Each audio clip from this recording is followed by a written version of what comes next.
तर बंगळुरूमधील चेंगराचेंगरीमध्ये 25 जण जखमी झाल्याची पुढे माहिती आलेली आहे। 10 जणांचा मृत्यू झाल्याची माहिती आता पुढे आलेली आहे। नवीन अपडेट समोर आलेली आहे। आरसीबीच्या विजय मिरवणुकीमध्ये मोठी चेंगराचेंगरी झाली आणि यामध्ये मृतांचा आकडा सध्या वाढलेला आहे। चिन्नास्वामी स्टेडियम बाहेर प्रचंड गर्दीमुळे चेंगराचेंगरी झाली, ज्यामध्ये 10 जणांचा मृत्यू झालेला आहे।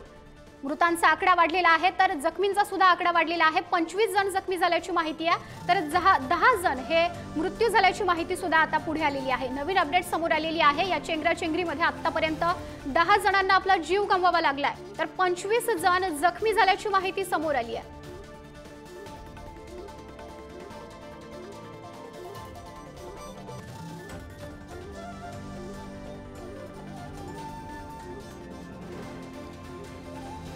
माझ्या सहकारी नम्रता वागळे यांच्याकडे जाऊयात।